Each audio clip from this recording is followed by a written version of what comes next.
Hey everybody, Chris Stokes from Custom Fitness Personal Training Studio. Today we're talking about plantar fasciitis. I have people come in all the time and say, help, I have plantar fasciitis, it hurts, and the doctors keep telling me that the only really fix for it is surgery or shots. So it's true that most podiatrists are going to tell you that you can do some sort of an injection or a surgery to fix it. Does it work? Sometimes it does, sometimes it doesn't. It's kind of a toss-up as to whether your body's going to respond well to that treatment or not.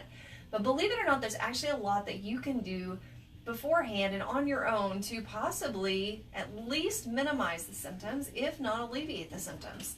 Obviously, it's not going to work 100% for every single person, but a lot of people feel a lot of relief whenever we start to work through the plantar fasciitis realm and start to release things within the leg and the foot. To help that, a lot of our clients leave here without having the pain that they had when they came in, which is awesome, right? It's a great thing. I love being able to help people like that. So let's talk first about what causes the pain. Like, what is plantar fasciitis? So plantar fasciitis is where you typically are going to have a pain kind of through the midsole of your foot, through the arch, possibly even up into the ball of the foot, back through the heel. It could be different places for different people, but it's pretty much going to run down the bottom of the foot. It may be worse in the morning, it may be worse at night, depends on what you've been doing during the day.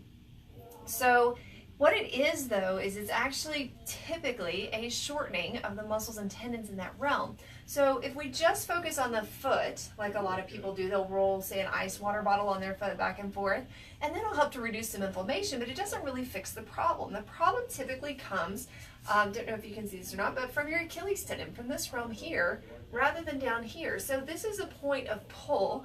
Your Achilles tendon comes down through the heel, and then it attaches on underneath the foot. Well, if your calf is shortening and your Achilles tendon is shortening, that's going to pull on that foot, right? And if you're not in a pointed position like this and you start to stretch, it's going to start to pull that shortened ligament. So what we usually do is we start off with one of three things to kind of fix that. But what we ask our clients to do at home is kind of pay attention to what kind of shoes are you wearing? What kind of stretching are you doing? So if you're constantly wearing high heels or wedges, anything that keeps your foot more at a point rather than flat, that could be shortening it, or it could be making it worse. You'll typically feel better in those types of shoes, right? Because again, if it's pointed, there's less pressure, less stretch on that tendon. So a lot of people tend to gravitate towards that. And if they're not really stretching that foot, if they don't ever, say, take an extended step and press that heel down behind them, or do some active stretching for it. If you're constantly sitting at a desk with your feet out in front of you, as you would in proper, keyboarding posture, right? Our feet would be in front. We don't have much of a stretch on that Achilles tendon, and more often than not, our legs are crossed, which again leads to that drop foot or that pointed foot position.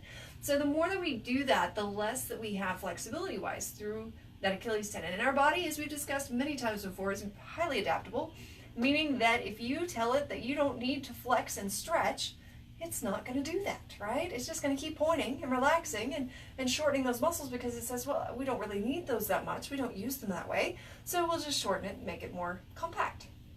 So it causes tension there. So there's a lot of things that we can do to cause it. Now, what can we do to fix it?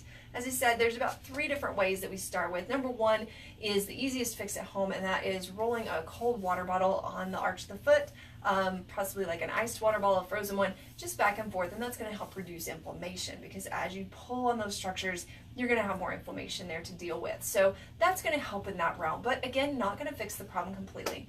Another thing you could roll on the bottom of the foot would be like a tennis ball, something about this size, or possibly a lacrosse ball, something in that realm.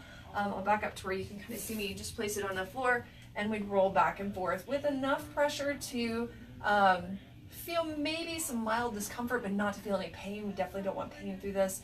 And we could roll it straight down the center, and then we could roll it off to the side, kind of the inside of your foot, and then we could roll it off to the outside of the foot. Might do like 4 to 5 rolls on each one, just really get through that whole part, but really go all the way up into the heel area so that it's not just hitting right where the heel starts, but get it up into that heel and then right back down so you really affect that whole tendon there. So that would be step number 2. Step number 3 would be to start to release it, and we would use a stick, a myofascial release stick. And so in order to talk about that, we have to know what the myofascia is, right? Fascia tissue is kind of like, in layman's terms, a piece of saran wrap that wraps around your muscles.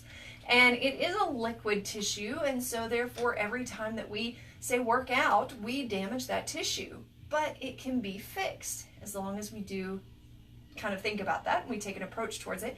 Then we can actually fix that tissue, and we can do that with a stick like this. So normally, say it was on the thigh, we would just roll out, that sort of thing. Now with the plantar fasciitis, thigh is not going to help you any, right? So what we're looking at more is the calf, because again, that muscle down here through the calf is attached onto the Achilles tendon. So we would take that stick and we would roll down to the heel and all the way back up. And we'd need to get that full length of the calf all the way up to the knee, all the way down to the heel. And we would also want to go a little bit on the inside and a little bit on the outside, just to make sure we got the whole area. As we start to roll through that area, we're going to start to release that fascia tissue. And again, it's like a piece of saran wrap. So as we start to relax it, it's like that saran wrap just starts to relax and the muscle can let go a little bit and stretch. Over time, that really proves very beneficial, but a lot of people feel a lot of impact just from the first time or two that they do it. So definitely worth a try there. All right, so the third step, those are obviously ones that are pretty easy to do. The third one you really need some help with. I know there's YouTube videos out there. What is there not a YouTube video out there for now? But you really want to make sure that you've got it done correctly, and that would be using K-tape, a performance tape, kind of like this. It's what you'll see the athletes in, say, the Olympics using and stuff. They'll have all that colorful tape all over them. K-tape is a tape. It's an adhesive tape with elastic properties, so it can be stretched. And that's where the beauty of the K-tape comes in, and that's where I say that we really need some help applying that so that we can make sure that we are stretching it to the right amount, the right percentage point for each area, because if you stretch it too far or too little, it won't provide the right support. And that's really what the K-tape is for, is to support that plantar fasciitis, just the arch, to keep the pain from arising there as you're stretching, as you're lengthening and working through everything. So those are our top 3 ways to kind of work on that. If you're having problems with plantar fasciitis, we would love to be able to help you out. Feel free to give us a call, 806-322-3188. We can get you in for a consult, kind of see what's going on and see if what we offer is the right fit for you. We've also got our downsize program, lose 15 inches, get your money back, starting on August 20th. Guess what? That's coming up like very soon, right? Not even that many days away. So really like next week. So if you want in on that, we are running out of spots.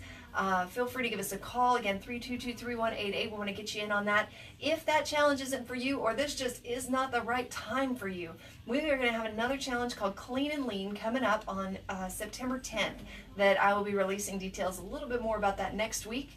But if this isn't the right time for you, just know we have another one stepping up. So give us a call. We'll get you in. And beauty of it is, if you sign up for either challenge, you get to work out for free until we start those challenges. So hope you have a great day, and we'll talk to you soon.